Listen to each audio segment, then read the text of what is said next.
When your vision is clear and perfect opportunity arises, there is no other option than to act. And that's just what my next guest has done. With a passion for networking and bringing people together, Joel Green has taken artist development to a new level with his perfectly curated live shows named UnplugdLA, every Tuesday night in Hollywood and monthly at the Peppermint Club. And today, he is here with me to talk about his journey navigating the often unforgiving industry of entertainment. I am pleased to introduce Pasadena native Joel Green. Thank you so much for joining me, Joel. Thank you for having me. Of course, yeah. So let's talk about UnplugdLA. I mean, what is UnplugdLA? UnplugdLA is the best live entertainment soiree. Okay. It's a place where you can come find the best new and emerging artists from all types of backgrounds, whether it's poetry, R&B, rap, or even musicians. Nice. It's a positive place. And you even had comedians, right? Yes. Yeah. And it's a positive place for them to come network and get work and build their community of fans or whatnot. Yeah, very nice. And I got a chance to come to one of your shows. It was amazing. Thank you. That night you had this amazing saxophonist. Yes. And there was a comedian who was hosting the show. It was just a good time, like all the way through. What's crazy is that comedian is from Pasadena. Oh, so cool. Shout Look out at to Craig that. Smith. Oh, that is so amazing. What's his name again? Craig Smith. Craig Smith. Yes. All right. Pasadena representing. Yes. That's cool. So, you know, your journey into developing UnplugdLA was not necessarily an easy one. And you mentioned to me that there was a point in time where you were feeling a little bit, down, a little bit depressed from your experiences in the music industry before this came to you. So, like, what encouraged you to kind of push past that depression and say, you know what, no, I'm gonna give this another go? Honestly, the smile on the artists' faces. Just seeing how the artists felt about the show and the presentation that we were putting on, it made me feel like, okay, I gotta do this. Yeah. There's a reason for me to actually do this past, what happened in the past. Right, absolutely. So it's about the community, it's about supporting others. Yes. So if you don't mind, like what kind of brought you to that state of depression even? Because you've been in the industry, you've you've done nightlife promotion, you've done bookings and artist management. And so like what brought you to that place? Well, it's a thankless industry.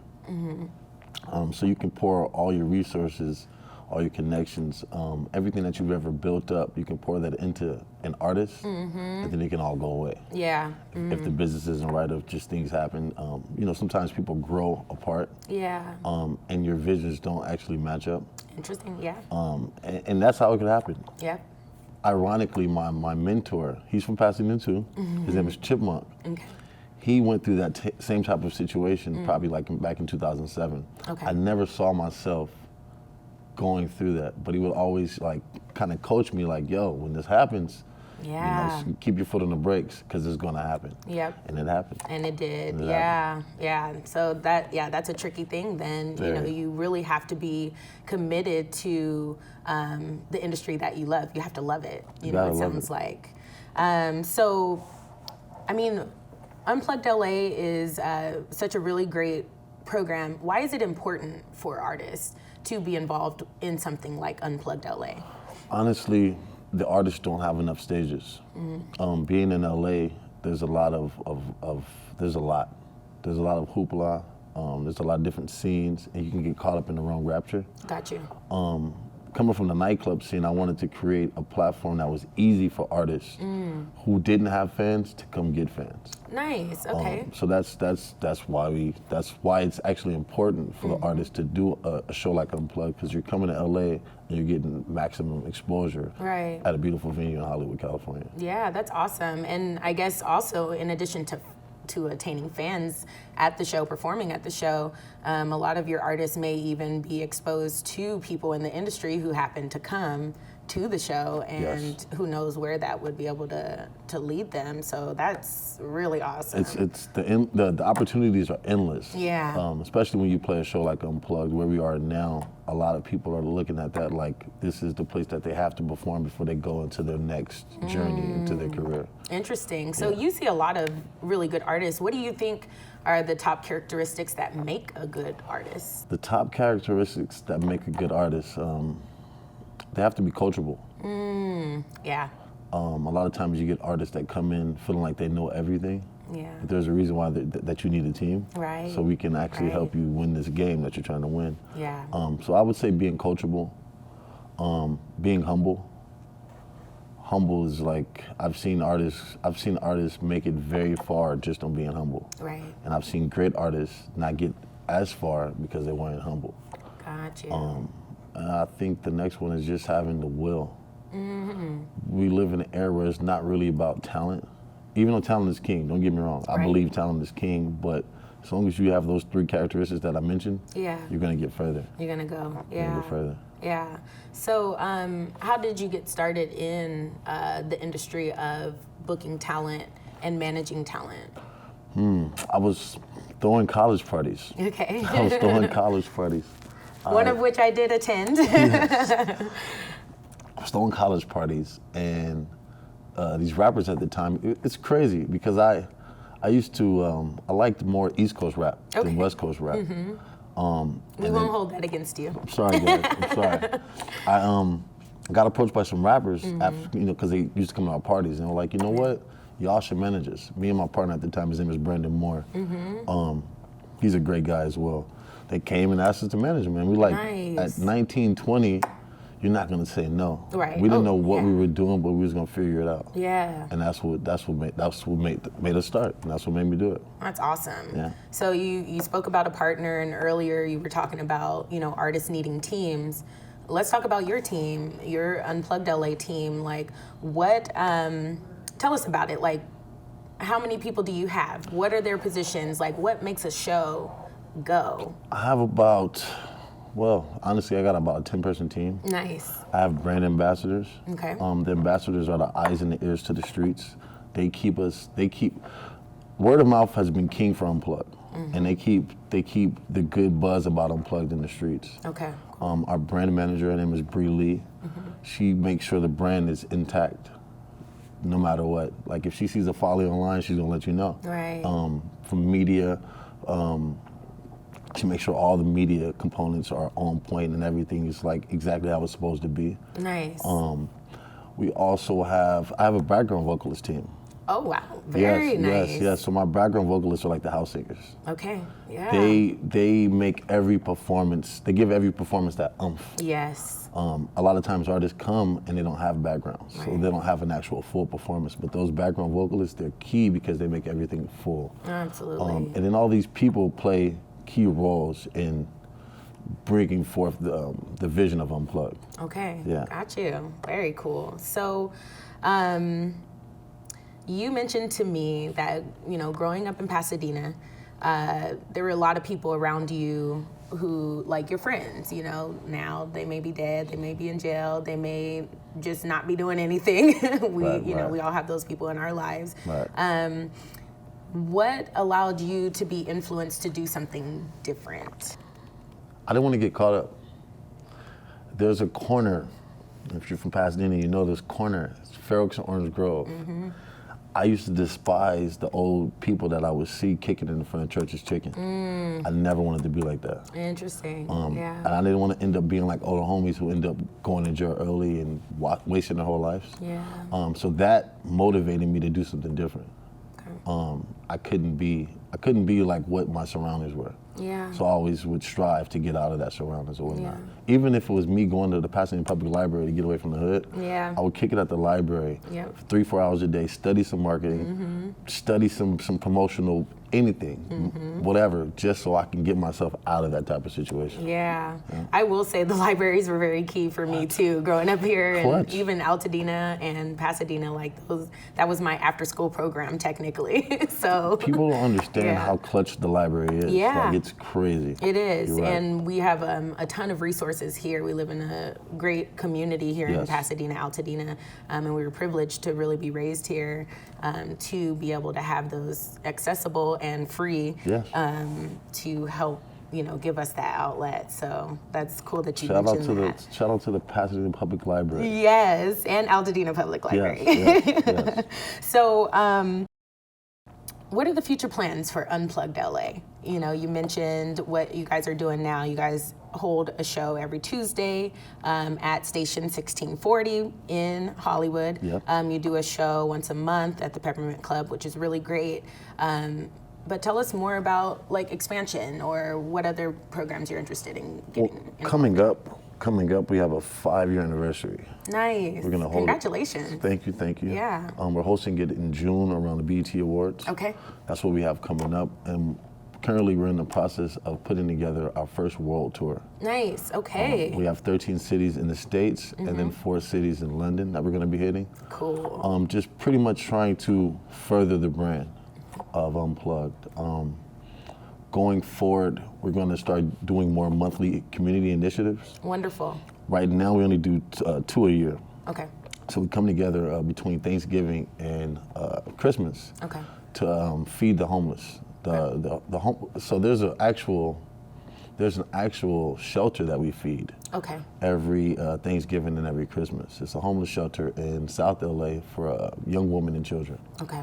So we want to start doing that more monthly. Yes. Just to kind of be there, be hands-on. We're we look at it like we're mentors for these young people coming up, and then they get to see, dang, I might like poetry. I might like to play the piano. I might like some music. I might want to sing. I might want to rap. Right. And they now get to see there's people that can bring them under their umbrella and kind of train them up to be who they want to be. Right. Well, speaking of the youth, you mentioned to me that you got a lot of influence and inspiration and exposure from the church. Yes. And that's how you were able to expand your connections outside of Pasadena and be more involved in LA. So I think you know perfectly how that can help. So it's great that you guys have that initiative. That's wonderful. So mentioning 1500 Sound Academy, also with the idea of teaching and educating, tell us about what your idea is working with them and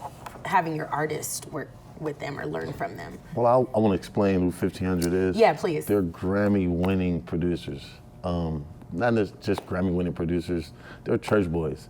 These are guys that are really from the city, and they really, really love music. That's awesome. What they're doing with the Sound Academy is they've created a school, which is like the haven for the best of the best. And where we come in over at Unplugged is we're just a bridge. So all these artists coming over to get on this bridge over at Unplugged, we're also connecting them to the 1500 Sound Academy. Oh, that's amazing. For us, it's just about the artists getting the insight that they need. Yes. A lot of times, artists don't have the information they need.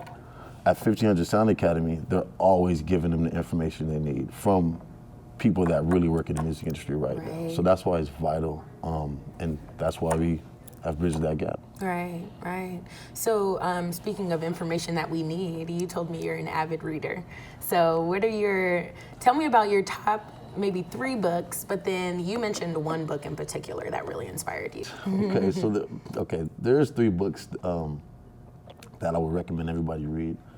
One is Kevin Lyle's Making It Happen.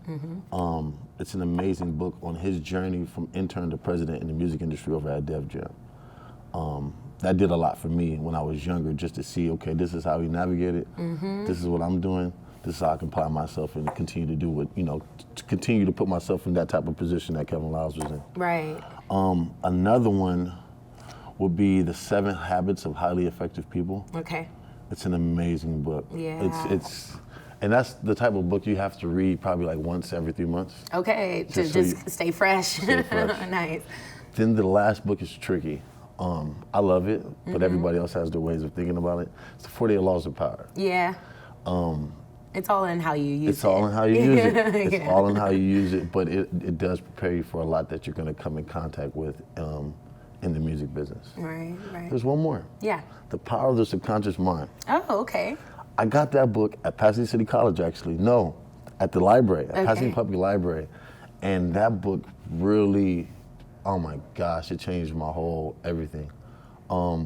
What about it was most impactful for you? We don't often think in our subconscious. Right. And so what we put into our subconscious is normally what comes to life. And if you're speaking negative into your life, it's probably what's going to happen. Yeah. And so at a young age, I think at like 22, I got that book. Okay. And it changed how I would view things and how I would go about things. Okay. I would never say I can't do anything. Right. There was always a way to do something. Right. Right. And in that book, oh my gosh, it's so vital. It's vital for people to actually read, just no matter what business you're in. Right. The Power of the Subconscious Mind. Power of the Subconscious Mind. Yeah. Okay. Yeah. Awesome. Well, thanks for sharing that. And I'm going to kind of circle back around to Kevin Lowell's book. You know, you said that inspired you because his story showed, you know, going from intern to record industry executive. So for you and your path, I mean, you also were an intern and in the music industry, and you took that experience and the things that you learned to support, you know, the nightlife promotion and the parties there. So tell us a little bit more about that experience and moving from one thing to the next. And that experience was actually great. I don't even talk about it as much as I should. Yeah. At that time, I think Jay-Z might have became president of Def Jam. Okay. So I think Jay-Z was president of Def Jam. Kanye West was releasing the third album. Okay. I think it's his third album. He was releasing his third and fourth album. Old Kanye. Rihanna was coming into her zone. Yeah. It was actually great working at that label during that time. But what happened, this crazy full circle moment, is they dropped the artist development program. Okay. I Wow. think all the labels dropped artist development as of like 2009, like 2008, 2009. Wow. Why was that? Do you know? Or is I speculation? think they were starting to figure out that things were going digital. Okay. And they would spend the excess amount of money in just the marketing and promotions, like a lot. A lot of these major artists, their budgets would go to marketing and promotion. Got it.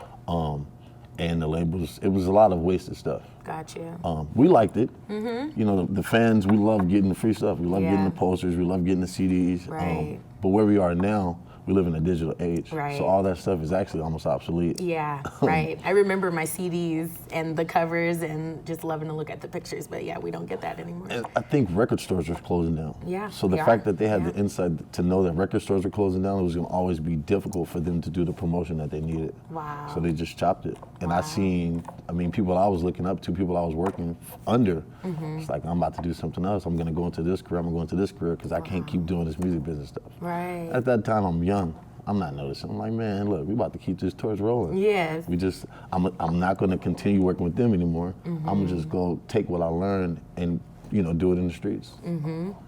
Fast forward, we end up throwing college parties. Through the relationships that I built over at Universal and Def Jam, we started getting into better venues. Nice. That segued us into just throwing these amazing college parties. Amazing. Amazing college parties. Amazing. I think our night was called Hollywood Thursdays.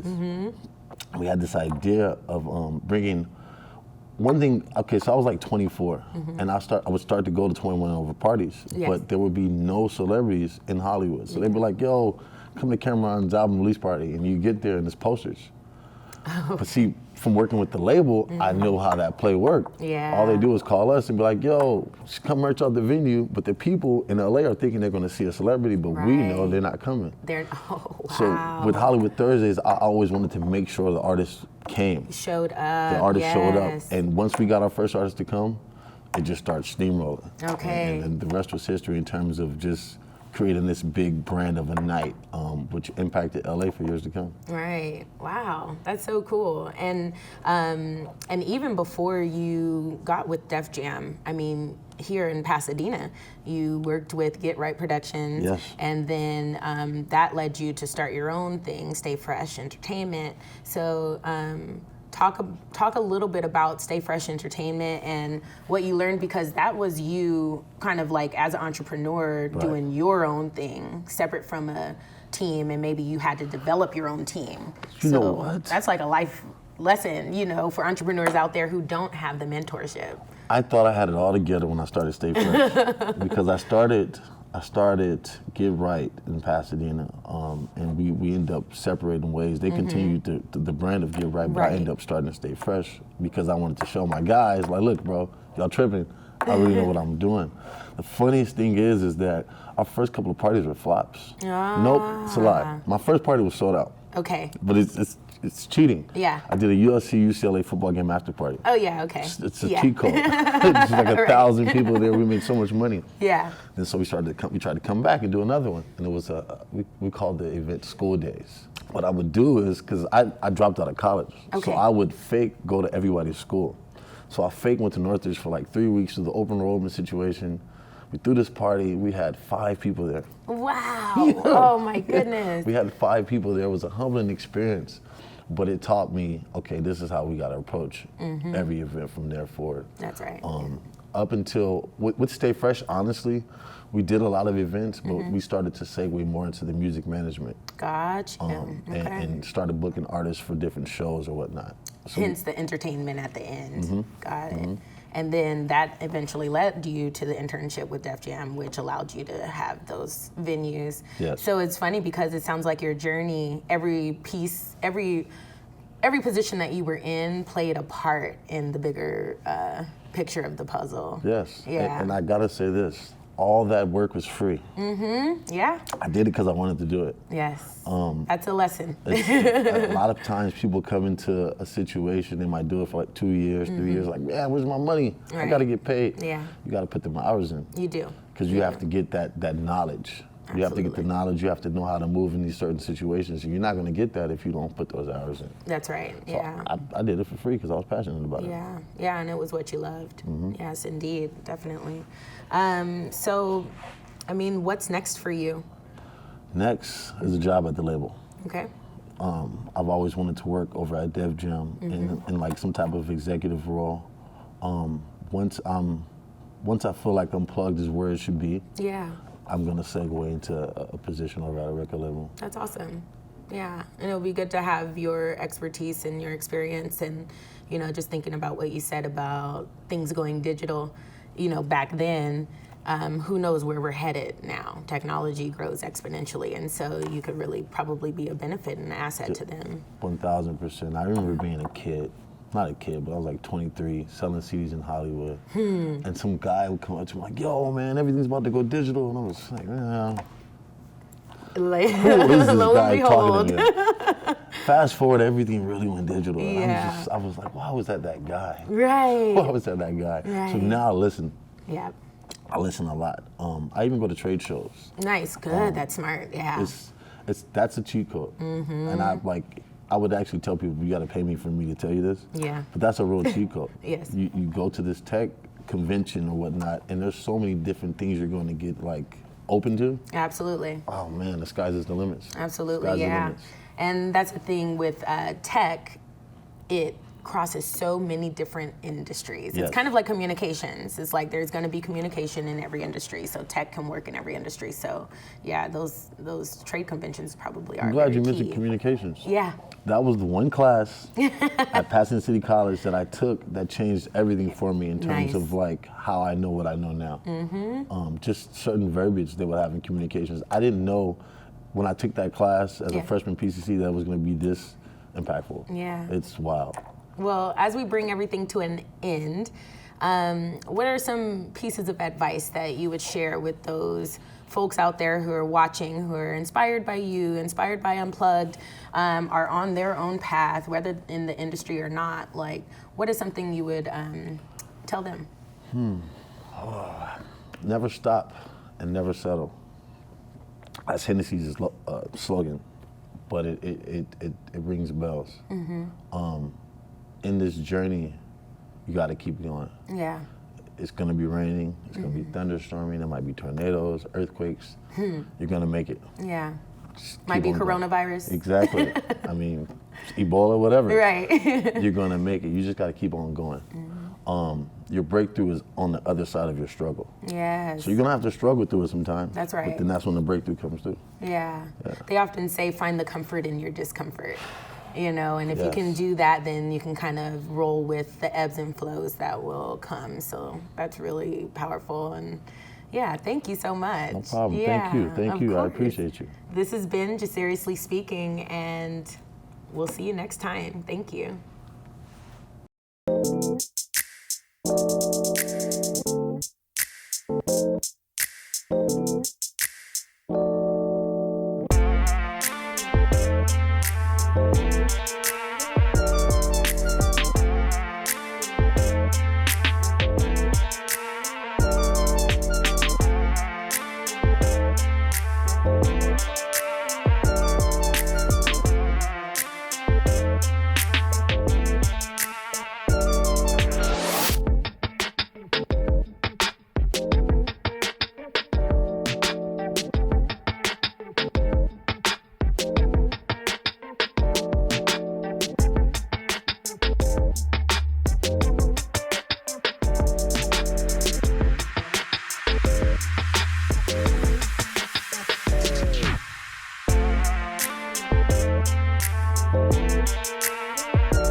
you.